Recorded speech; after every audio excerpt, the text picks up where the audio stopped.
So we're looking at a website, the ophysics.com/waves11.html. Again, that's ophysics.com, waves11.html. And looking at sort of the Doppler effect here. So I have a source here, which I'm going to have move the observer.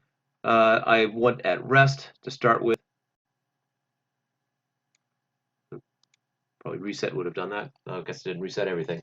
And so as the source approaches the observer, think about the waves that are being produced. So let's start that.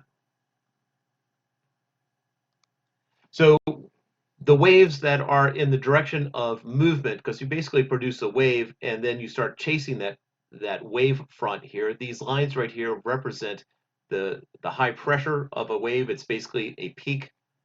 And so each of these represents a crest. Halfway in between the crest is going to be a trough, and then about a quarter of the way and 3/4 of the way in between, you're going to get the ambient pressure. And so as it approaches, notice that these wavelengths here, these peaks of waves are closer to each other, indicating a much shorter wavelength. So that is the length there, and this has, and we have a much longer wavelength after the source, because it's basically running away from the wavefront on the back.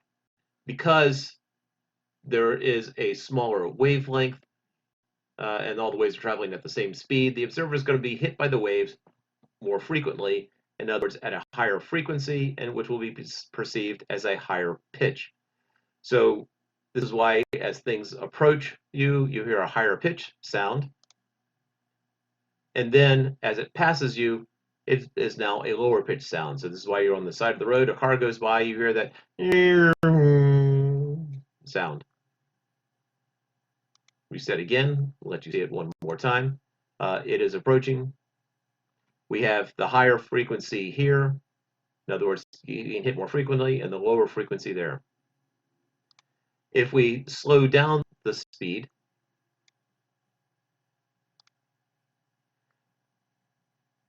now this is talking a little under 100 miles an hour.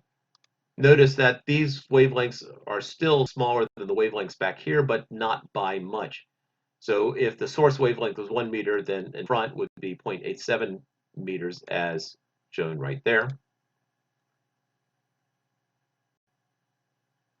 And if we get closer to the speed of sound, which they have at 343 meters per second, so let's go just below it. Now you have waves really tight to each other here. They're not officially overlapping because the wave is traveling at 343 meters per second, whereas the source is only traveling 336 meters per second. So the sound is really just ahead of that. We can slow it down just slightly so you perhaps see it a little bit better. So the wavelengths are crammed close to each other to indicate a much smaller wavelength and much higher frequency. The observer is going to be hit by a very large frequency there, a very high frequency. So the perceived frequency is going to be 2600 hertz as opposed to the source of 343 hertz. Now, if we take this faster than the speed of sound,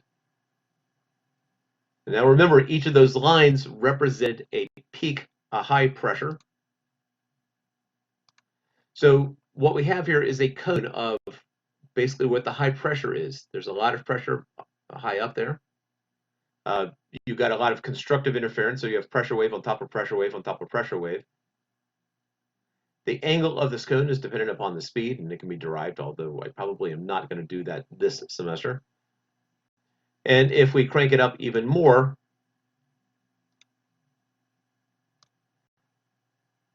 you have a much skinnier cone here, and so the angle will get smaller as the speed gets larger. But that would be the sonic boom that you're hearing right there, is when you have pressure wave on top of pressure wave on top of pressure wave. And that is the Doppler effect.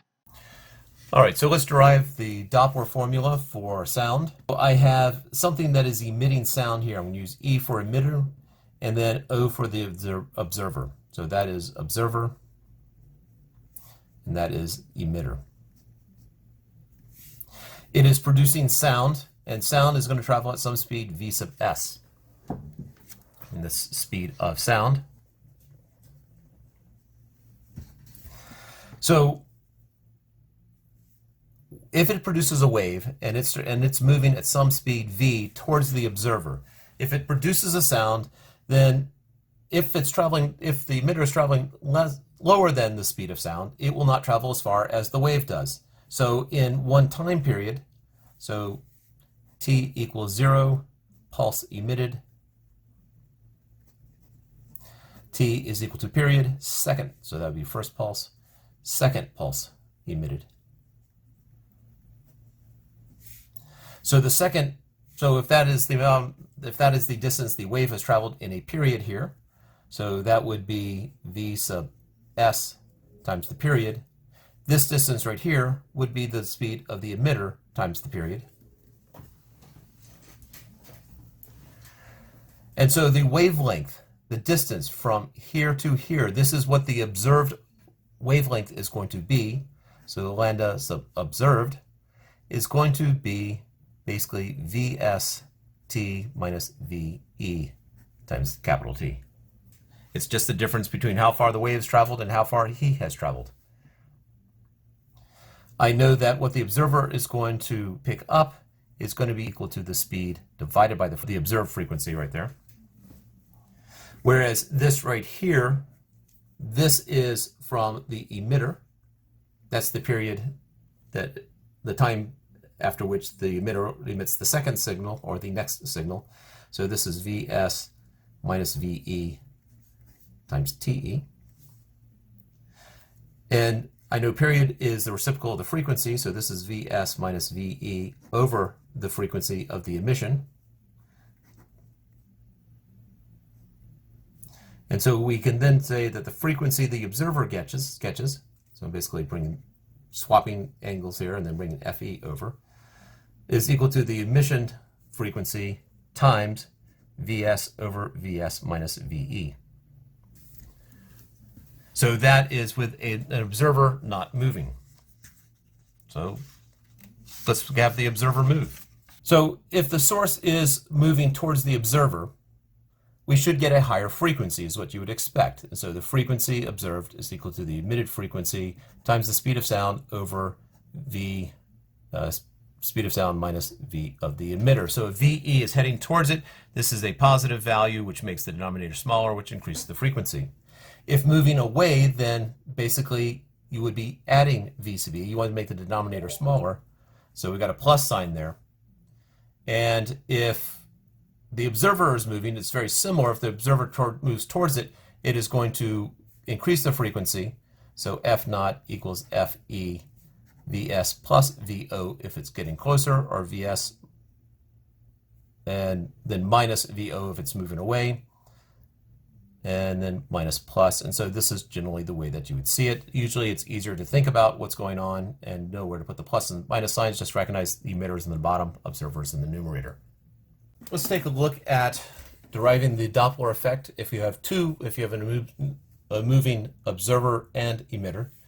So I have this emitter traveling at some speed v sub e, and I have an observer traveling at some speed v sub o. If a sound is produced, the next wave, so in some time t period of the emitter, is going to, the next one is going to be emitted. This is how far the wave has traveled.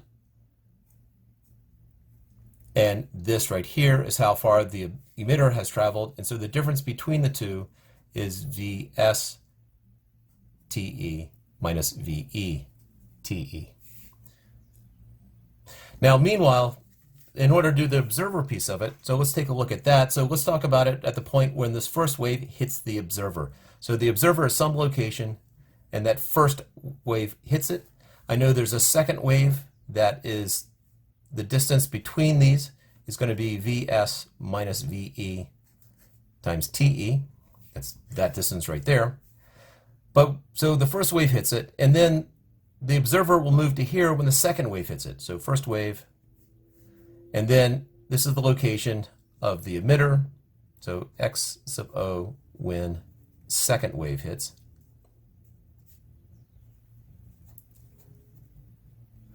So I know that time is equal to distance over speed. And so the time between the first wave hitting the second wave hitting, would be the period from the observer's point of view. That is going to be the distance that the wave travels, which not only is this distance here, this is the second wave right here, the second here, that distance there plus that distance there. So it is going to travel Vs minus Ve times the period from the emitter's point of view plus the distance that the observer travels, which is V sub O times how much time in between the observer gets hit, divided by the speed of the wave. So manipulating a little bit, we have Vs To equals Vs minus Ve Te plus Vo To. Bring that over to the other side, so I have Vs To minus Vo To equals Vs minus Ve Te. Factor out the To, so Vs minus Vo To equals that. I know that period is the reciprocal of the frequency, and so I have Vs minus Vo over the frequency of the observer equals Vs minus Ve over the frequency of the emission. I want to get into more familiar form, and so I want Fo, so basically I'm swapping sides there, bringing that up, is equal to the emission of the frequency of the emitter times Vs minus Vo over Vs minus Ve. So when the emitter is getting closer to the observer, you subtract it because you want a lower denominator to get a higher frequency. When the observer is going away from the emitter, you want to subtract it because you'll get a lower frequency if it's running away. And so you will often see these, if any of them change directions, you just change the speed of the velocities here, and so Fo equals Fe, Vs plus minus Vo over Vs minus plus Ve, and you put in the plus or minus depending upon whether you expect it to cause a higher frequency or a lower frequency.